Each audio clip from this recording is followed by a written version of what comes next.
Buen día, nosotros somos el equipo 2 y está integrado por Rebeca Castro, Nadia Moreno, Diana Reyes, Nubia Segura y Braulio Uribe. Esta es la práctica 6 en la que vamos a hablar de la cromatografía. En este caso es cromatografía de capa fina y pues extrayendo pigmentos vegetales. Como objetivos tenemos experimentar las técnicas cromatográficas de capa fina, así como diferenciar los conceptos e identificar cualidades propias de la técnica y lo que las difiere o las distingue. Y también extraer los pigmentos de color de las hojas vegetales utilizando sus disolventes de uso común en casa.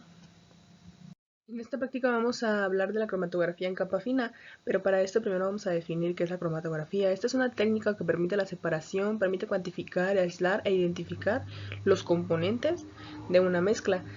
Esto lo hace en un proceso por el cual la muestra se desplaza en una fase móvil, que puede ser líquida o gas, a través de una fase estacionaria fijada a una columna o superficie sólida. La cromatografía de capa fina es el método más simple de cromatografía, es sencillo y rápido, donde se requiere menos sorbente y muestra, además de ser relativamente más económico. Y uno de los problemas en la TLC es la estandarización de la técnica, ya que la gran mayoría del trabajo es manual, por lo que nos influye. Eh, Factores climáticos como la humedad, la temperatura, también nos influye mucho el aire, por lo que las muestras pueden verse afectadas por esos factores. De igual modo, no tiene suficiente resolución para todos los componentes y además pues no es adecuada para todo tipo de muestras, tales como los biopolímeros. Según Sherman y Fred, existen al menos 25 materiales disponibles como sorbentes en TLC. Para lograr separaciones óptimas es importante elegir el sorbente adecuado. El tipo de sorbente más común y útil es la sílica gel, también llamado ácido sílico, el cual es un material poroso amorfo de color blanco, común por permitir la separación de muchos tipos de compuestos. Aquí en la imagen se muestra más gráficamente lo que acabamos de decir y pues esta imagen se tomó de Arial 2018, que es la cromatografía de capa. En este diagrama se observa la placa tocando con una punta en la fase móvil y por encima se observa también el punto de la muestra. La fase móvil asciende por capilaridad, como se observa aquí también, de forma que se produce un avance de los componentes de la mezcla según su polaridad. Y pues el coeficiente aquí se observa también después de 5 minutos y después de 10 minutos. Entonces el coeficiente obtenido entre la distancia recorrida por el compuesto y la distancia recorrida por el disolvente en la fase estacionaria se le conoce como factor de partición. Y aquí tenemos la ecuacióncita. Entonces, este tipo de cromatografía es un tipo de cromatografía líquida en el cual se siembran las muestras como un pequeño punto o raya sobre una placa con un sorbente adecuado, que en la fase estacionaria, según las características de la muestra. Entonces, cuanto mayor sea la polaridad del disolvente, mayor será su capacidad para desplazar un compuesto de la fase estacionaria. El efecto resultante en una cromatografía es una competencia por el compuesto entre la fase móvil y el absorbente del gel silicio, albumina, talco, sacarosa o almidón, etc.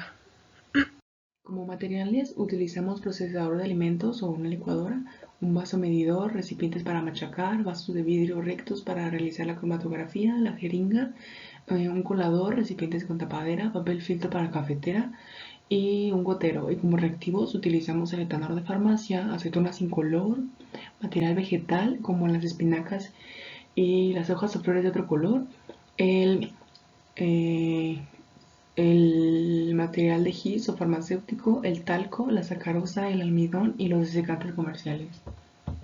Hola, como mis compañeros ya les mencionaron, esta es la práctica 6, en donde estaremos trabajando con espinaca y bugambilia.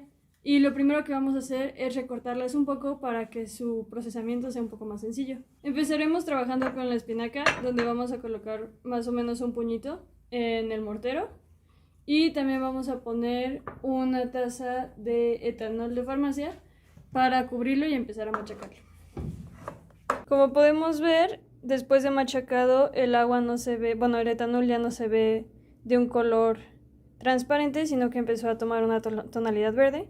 Y ahora lo que vamos a hacer es colarlo para colocarlo en un vaso. Ya después de machacarlo y colarlo, podemos ver que pues sí cambió el color al mezclar el etanol con la espinaca y pues toma una tonalidad verde muy fuerte.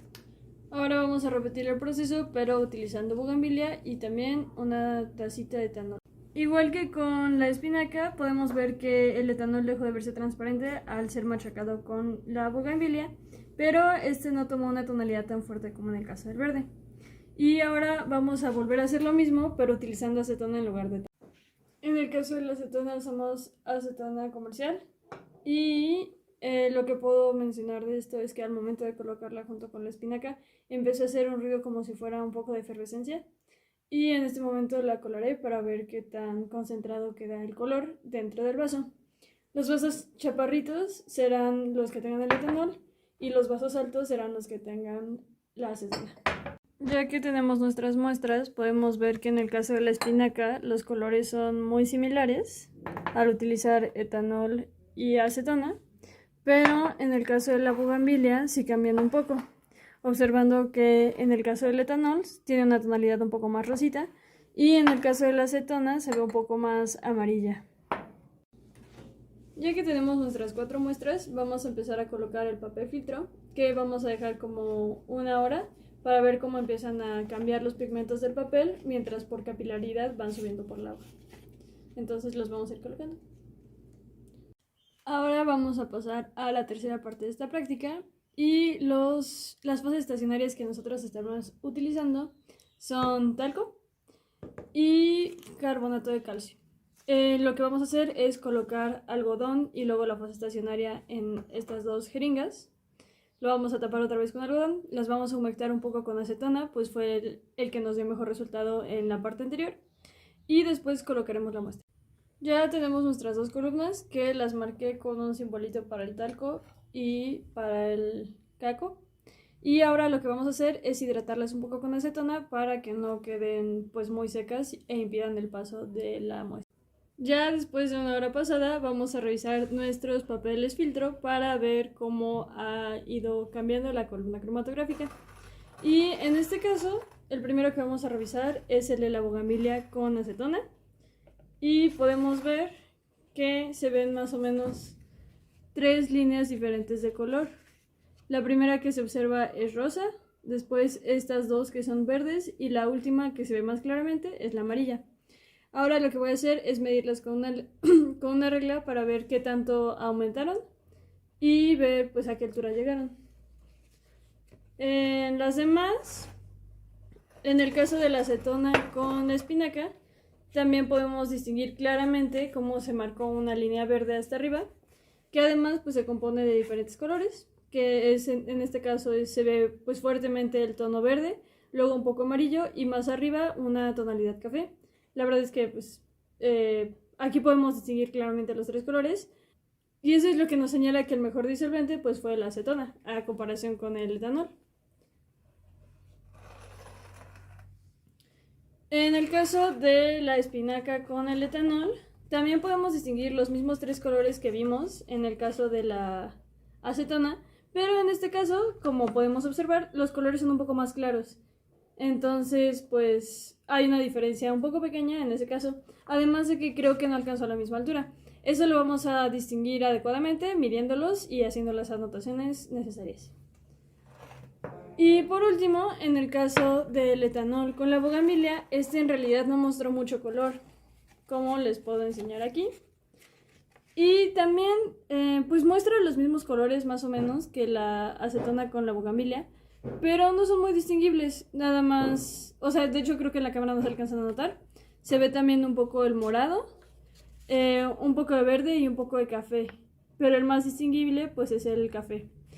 Entonces por eso podemos suponer, como ya les mencioné, que el disolvente adecuado es el de la acetona y no tanto el etanol. Después de haber hecho el análisis con la hoja, con el papel filtro, lo que vamos a empezar a hacer es la columna cromatográfica, que en este caso ya las 2 se encuentran humectadas. Esta es la del talco y esta es la del carbonato de calcio.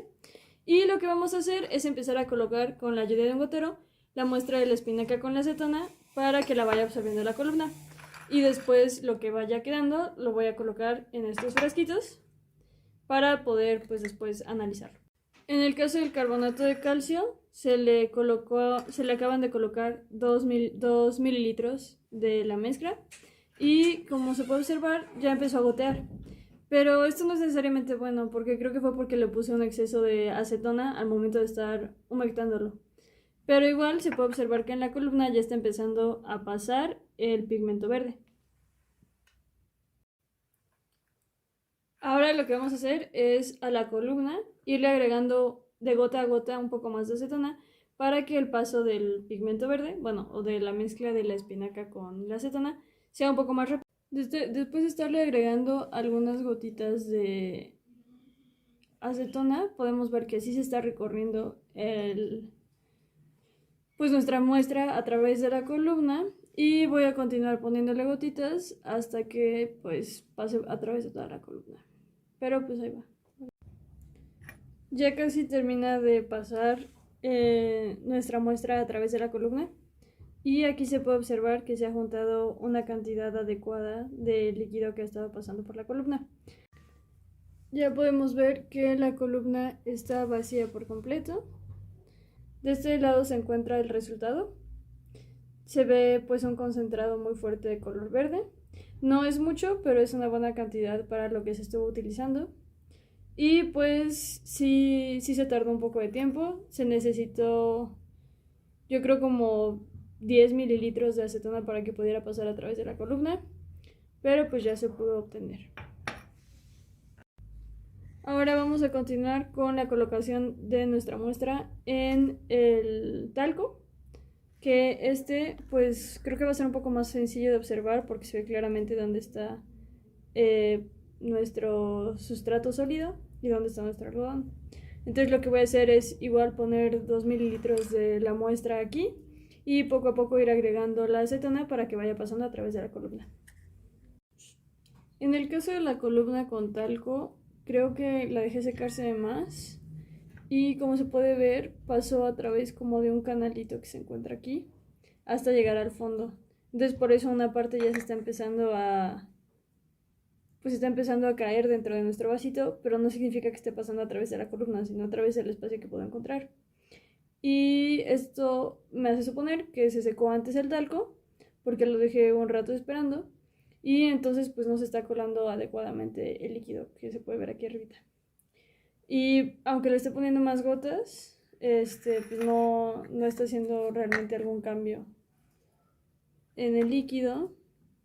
No termina de pasar.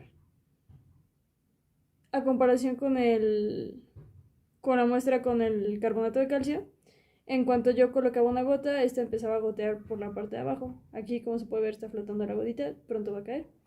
Pero pues no se está filtrando a través de la columna. Aquí está la columna de el talco, que se está tardando mucho más que la otra, a pesar de que ya le coloqué más acetona, como se puede ver ahí, que se ve un charquito. De todas formas, sí se está alcanzando a recuperar un poco, se puede ver aquí un restito de líquido verde.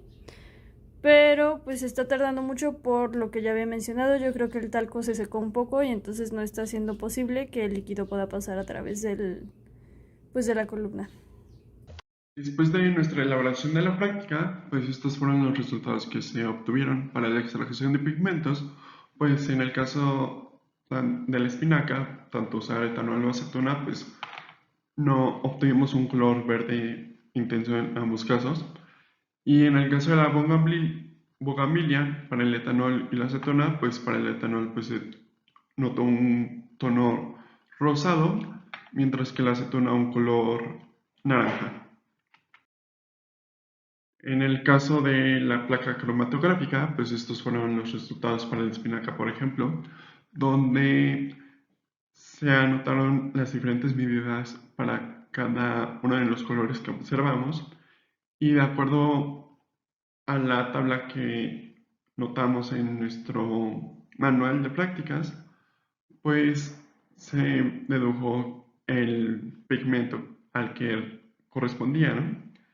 Y pues usando la ecuación del factor de retención, que era la distancia que recorrió el pigmento entre la distancia del diluyente, pues para el caso de la acetona con espinaca, el factor de retención para el color verde fue de 0.81, para el caso del verde azulado fue de 0.49 y para el caso amarillo fue de 0.84.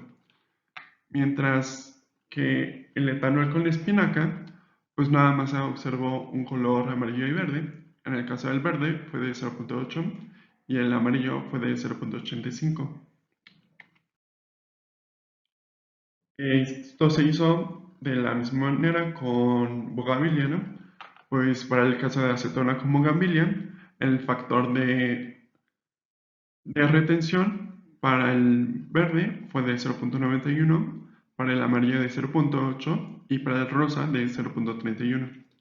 En el caso de etanol con Bougainvillea, el factor de retención del verde fue de 0.94, el del amarillo de 0.6 y el factor de retención del rosa fue de 0.4.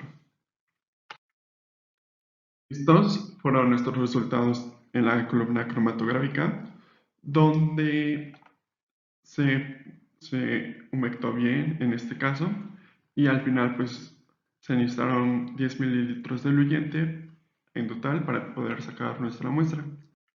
En el caso de nuestra columna de bicarbonato de calcio, como ya se dijo, pues se creó un canalito debido a que se humectó, se deshidrató nuestra columna y no se pudo observar un buen resultado. En esta parte de la discusión, pues según el manual, para identificar los pigmentos se dio la tabla que se muestra aquí, donde si obteníamos un color naranja, pues era un caróteno, un verde azulado, una clorofila A. Si notábamos amarillo, xantofilas, o verde, clorofila B. Y como nosotros también notamos un color amarillo, un color diferente, pues según la área chica, estas plantas o algas pues tienen diferentes pigmentos y ya sea clorofila A, un verde intenso, clorofila B, un verde, carótenos naranja, xantofilas amarillo, antocianinas rojizo, púrpura o azulado y ficobilinas un rojo. Y al nosotros notar un color, pues sí, como ya dije, rosa, morado, pues notamos que había presencia de antocianinas en las bugambilias. Y según Camacho, en las espinacas el pigmento beta-carotenoide es de mayor cantidad. Asimismo, el caróteno es el que se encuentra en mayor afinidad por su polaridad, por lo que podríamos haber confundido o que esta carotina esté más cerca de nuestro disolvente y no sea, y pues lo hayamos confundido. Como ya vimos, el factor de retención estaba dado por la distancia del pigmento entre la recorrida por el eluyente. Según Fonseca en el 2014, estos fueron los resultados del factor de retención de las espinacas con acetona, donde como se puede observar, el caroteno tiene un número muy alto de factor de retención y las xantófilas un número muy bajo. Por lo que de acuerdo a esto se observó más bien carotenos que xantófilas, debido a que el caroteno también puede tener una coloración amarilla. Y bueno, como ya vimos esta ecuación, que era la distancia recorrida del pigmento entre la recorrida y el eluyente, que era el factor de retención, pues este valor va a oscilar entre 0 y 1, donde cuando se acerca a 0, pues nuestros pigmentos serán más polares, y cuando se acerquen a 1, nuestros pigmentos pues serán menos polares. Según Torossi, el valor de RF está condicionado tanto a condiciones como temperatura, condiciones del papel, cantidad de muestra, volumen y elección del eluyente. Este eluyente pues también tiene un índice de polaridad. Por ejemplo, en etanol es de 4.3, mientras que en la acetona es de 5.1. También nos dice que en pigmentos fotosintéticos este valor de RP no radica mucho en la identificación del pigmento, sino más bien en la elección del eluyente, que tanto vamos a querer separar nuestro pigmento. Bueno, como ya habíamos dicho, pues en nuestras hojas notamos ese color amarillo, pero al tener una menor polaridad el caróteno que las anfilas, pues más bien obtenemos betacaroteno. Y pues el betacaroteno tiene ese color amarillo, mientras que las clorofila pues, difieren de color debido al grupo que está en su anillo de porfirina, donde el A tiene un grupo metilo y el B tiene un grupo formilo en su radical. En el caso de la columna cromatográfica, pues como ya habíamos visto, pues antes de suministrar la muestra, pues se debe conectar la columna para que se pueda llevar a cabo de manera óptima, ya que la fase estacionaria debe estar ligada químicamente a las paredes del tubo. Como en este caso, pues conectamos las dos columnas al mismo tiempo y primero se hizo la elaboración de la práctica para la columna de talco. En ese tiempo, pues se deshidrató la columna de bicarbonato de calcio y pues al momento de aplicarle la muestra, pues se hizo ese caminito donde pues obtuvimos malos resultados. Y el conocimiento de la naturaleza de la sustancia pues va a permitir darnos una idea de qué fase estacionaria elegir, ya que los parámetros son la superficie específica y el tamaño de poro de la partícula. Como conclusión tenemos que a través del papel filtro se consiguió observar los distintos componentes químicos que se encuentran en las hojas de espinaca y en las bugambilias. Además se compara con la bibliografía para conocer el índice de polaridad de los disolventes. Y también se encontró que la columna de carbonato de calcio funcionó mejor que la del talco debido al proceso, es decir, nosotros no lo mezclamos bien, y no tanto por su actuación química, puesto que se dejó secar. También encontramos que funcionó mejor el papel filtro que la cromatografía para poder distinguir los componentes que se encuentran en en nuestras muestras. Y estas son nuestras referencias. Muchas gracias y que tenga buen día. Buen día, nosotros somos el equipo 2, conformado por Castro García Rebeca, Moreno Bravo Nadia Carolina, Reyes Zamora Diana, Segura Gómez 9 Berenice y Uribe López Braulio, y les vamos a presentar la práctica 7, espectrofotometría. Los objetivos de la práctica son introducir al alumno en el conocimiento de los fundamentos de la espectroscopía de ultravioleta visible, sus características y la instrumentación que en ella intervienen mediante la construcción de un espectrofotómetro casero. Identificar el espectro obtenido de diferentes fuentes luminosas y relacionarlas con los elementos que cada una contiene y que son responsables del espectro observado. Aplicar los conceptos de la espectroscopía UV-Vis para determinar los espectros para varias sustancias, correlacionando este concepto con las transiciones electrónicas de las mismas. Introducir al alumno al concepto de filtros ópticos. La espectrofotometría es la medición de la cantidad de energía radiante que absorbe un sistema químico en función de la longitud de onda de la radiación y a las mediciones a una determinada longitud de onda. El fundamento de la espectroscopía se debe a la capacidad de las moléculas para absorber radiaciones.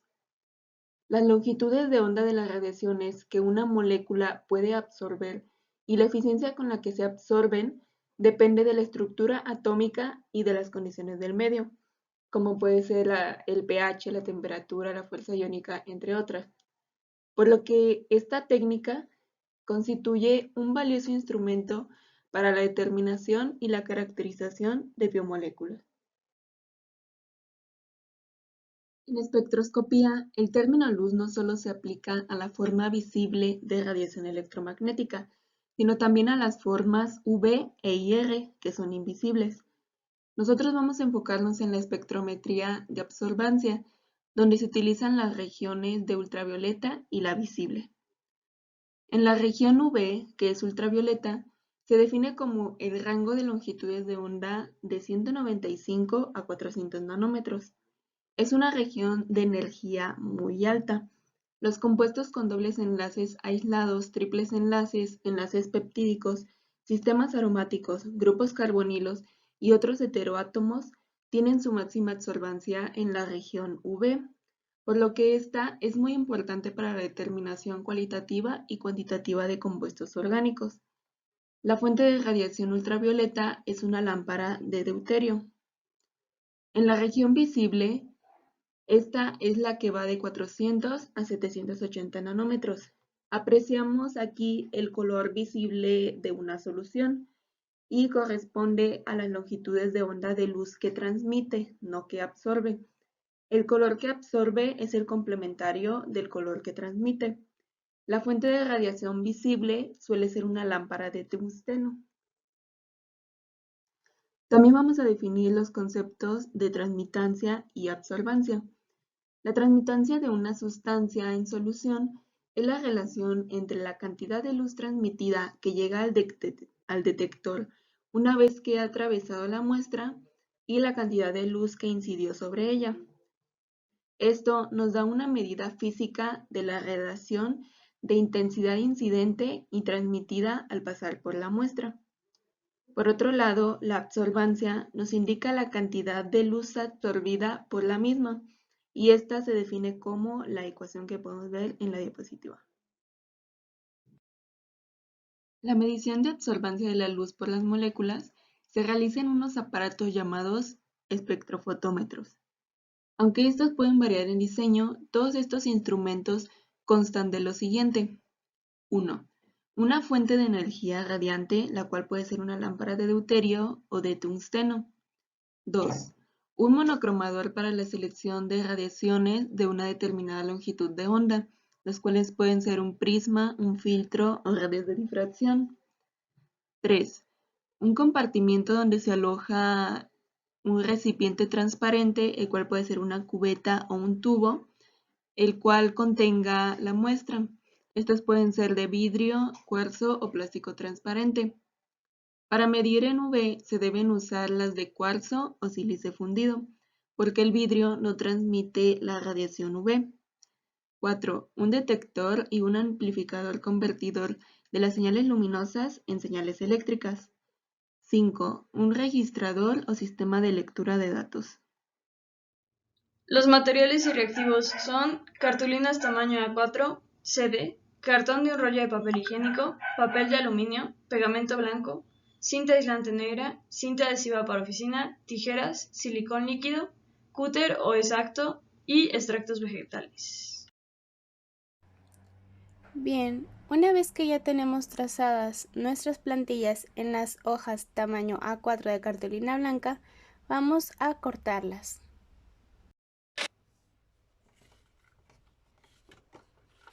Tenemos nuestra línea punteada y en esa parte es donde vamos a estar doblando. Aquí tenemos la línea y vamos a doblar.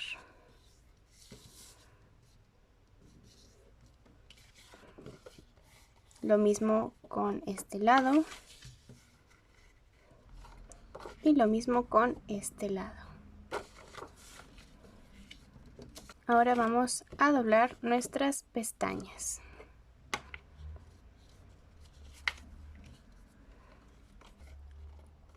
Ya tenemos nuestra primer plantilla doblada. Ahora vamos a doblar la segunda.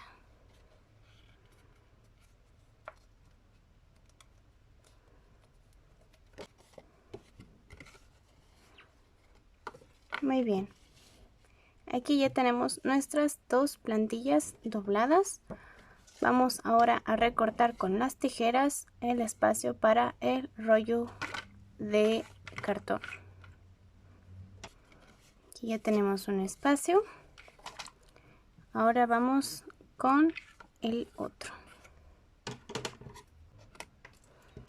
Y listo. Aquí ya tenemos nuestras dos plantillas listas. Ahora, ya que tenemos nuestras tiras de cinta aislante negra recortadas, vamos a colocarlas en la parte de la rendija de forma paralela una a la otra, de esta forma. Aquí ya tenemos una, ahora vamos a pegar la otra.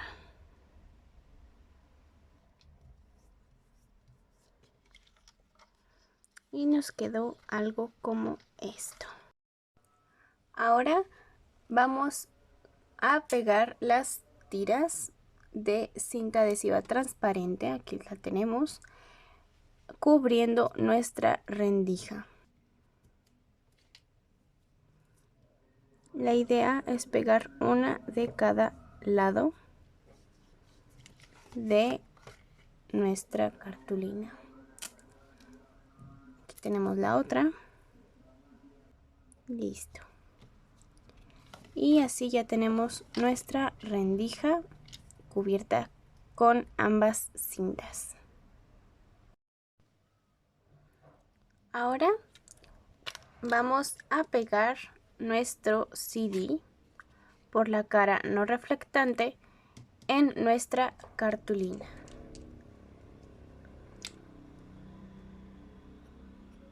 En mi caso voy a poner un poco de silicón en el perímetro de nuestro CD de esta forma.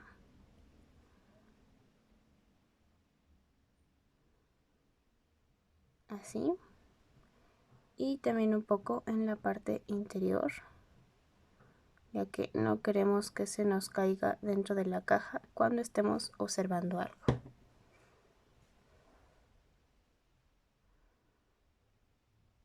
Ya que lo esparcimos un poco, vamos a ponerlo lo más cerca de la rendija posible.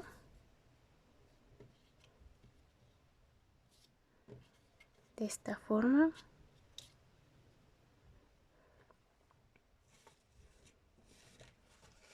Al parecer el silicón hizo que se condensara un poco de humedad en la parte reflectante de nuestro CD. Vamos a presionarlo ligeramente para que quede bien adherido.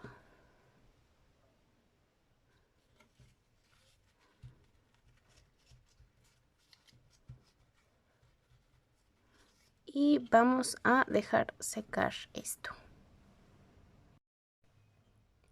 Ya que tenemos bien pegado nuestro CD en nuestra cartulina y que ya está firme y seco el resistor o silicón que hayan usado, vamos a pegar nuestras pestañas con pegamento blanco líquido. Y así nos vamos poco a poco pegando de una en una y dejando secar para que quede bien sellado nuestro espectrofotómetro. Ahora que ya tenemos pegadas estas dos pestañas, vamos a proceder con las de nuestra otra pieza. Y vamos a dejar secar un tiempo.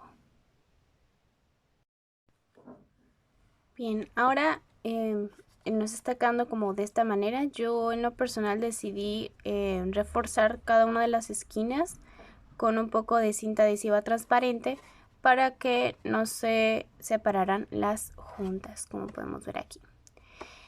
Aquí está nuestra rendija y voy a pegar la última pestaña, que aquí la tenemos. Y vamos a esperar a que se seque.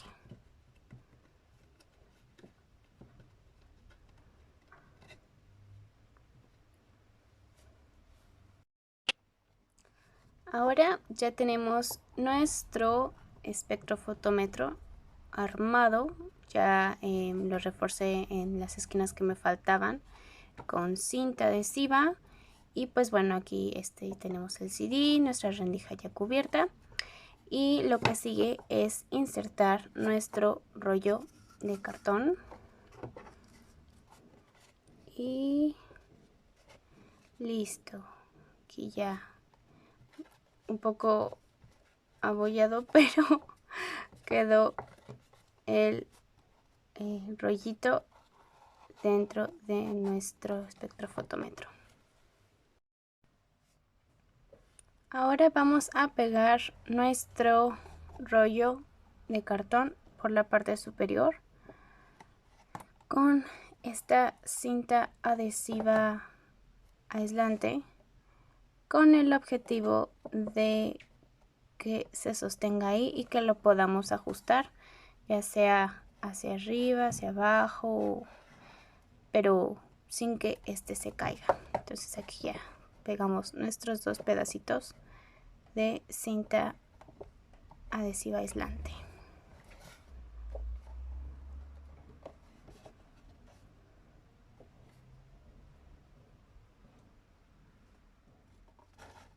Como pueden ver, aquí podemos ajustarlo para ver la rendija o para ver únicamente el CD y no se nos cae nuestro rollo. Ahora lo que tenemos a continuación es que forrarlo todo de papel aluminio, como ya tenemos aquí. Ya hice el proceso de cortado aproximado de nuestro papel aluminio y vamos a ver pues qué tal sale.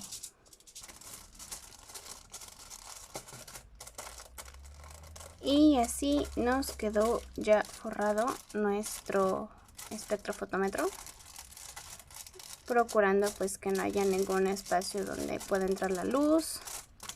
Y bueno, aquí ya podemos pues un poco ver el interior, muy apenitas, pero ahí se ve el disco y pues bueno, logramos el objetivo, que era lograr la mayor oscuridad posible.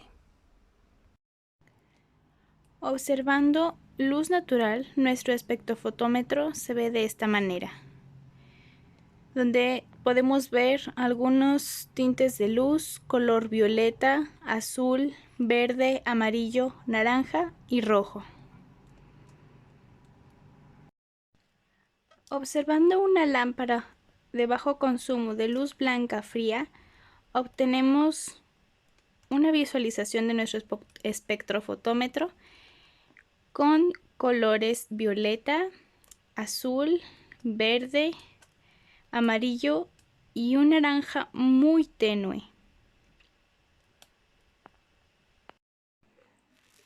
Observando la luz proveniente de la pantalla de la computadora, tenemos que nuestro espectrofotómetro tiene luces color azul intenso o cercano al violeta, verde y naranja. Con luz de vela con una pizca de sal se pueden ver colores azul claro, verde, amarillo y un color como entre rosa fuchsia y rojo, muy bonito, como se puede ver aquí.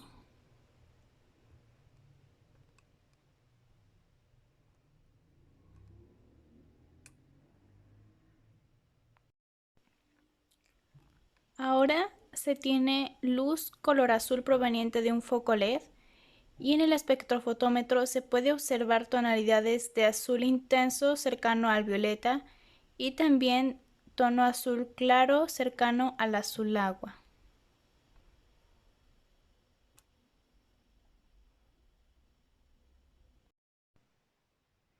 Para la elaboración de las disoluciones con extractos vegetales vamos a utilizar lo siguiente: alcohol al 96 o también conocido como etanol, nuestros envases para contener las disoluciones y también tenemos las siguientes hojas y flores.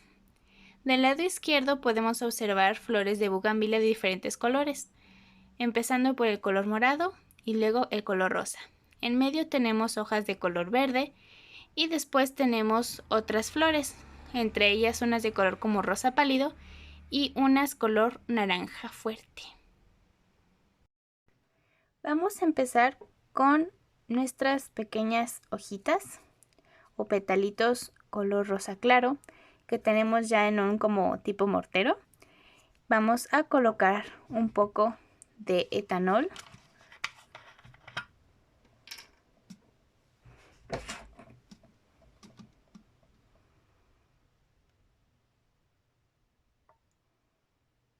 De esta forma.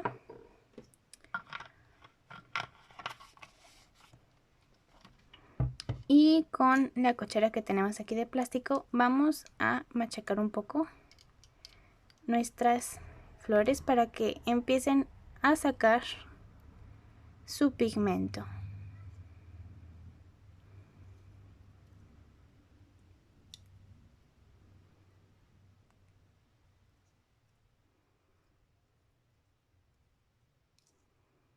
Y este mismo procedimiento lo vamos a repetir con las demás flores y hojas mostradas anteriormente.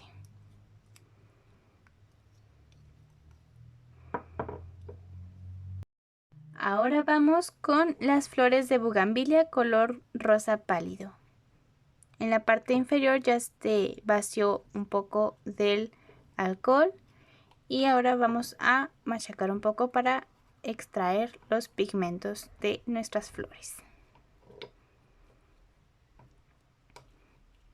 Se decidió cambiar el utensilio con el cual se estaba machacando porque se desean obtener mejores resultados en la obtención de los pigmentos.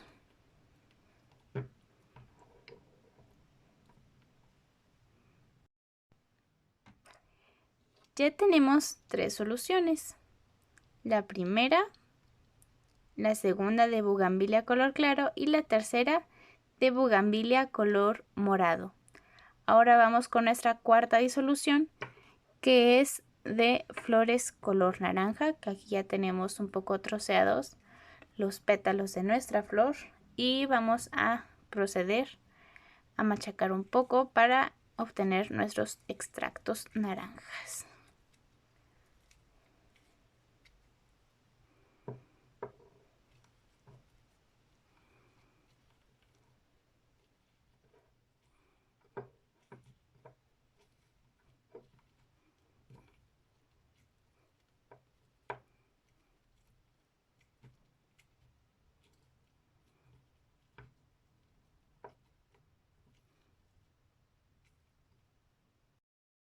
Ahora que ya tenemos tanto nuestro espectrofotómetro como nuestra disolución de extracto de flor de bugambilia morada, vamos a proceder a vaciar nuestro extracto en un recipiente de cristal, que es el que tenemos del lado izquierdo, para que el pigmento pues se pueda observar mejor a través de la rendija de nuestro espectrofotómetro y podamos realizar una mejor observación.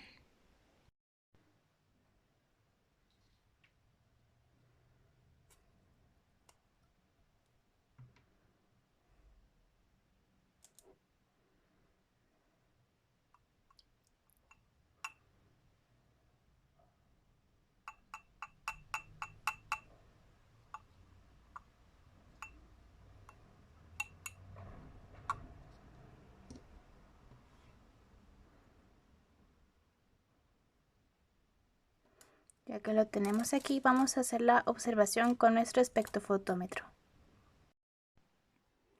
Con una lámpara incandescente y observando los extractos de la flor color naranja intenso, se obtienen estas líneas espectrales, donde podemos ver que hay tonos azules, azul claro, verde, amarillo, naranja y rojo.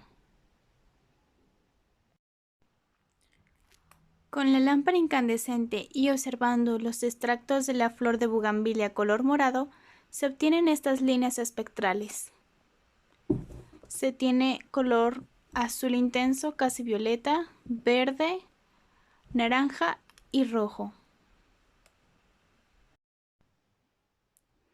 Con la luz del foco incandescente y observando el extracto de la flor de bugambilia color rosa claro, se obtienen estas líneas espectrales, donde se puede ver el tono azul, verde, amarillo, naranja y rojo.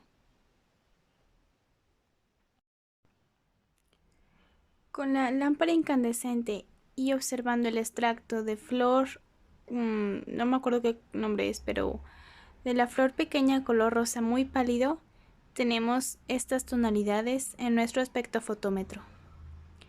Se puede ver un poco de azul, azul claro, verde, naranja y rojo. Discusión. En la tabla 1 se muestran los resultados obtenidos a partir de diferentes fuentes luminosas.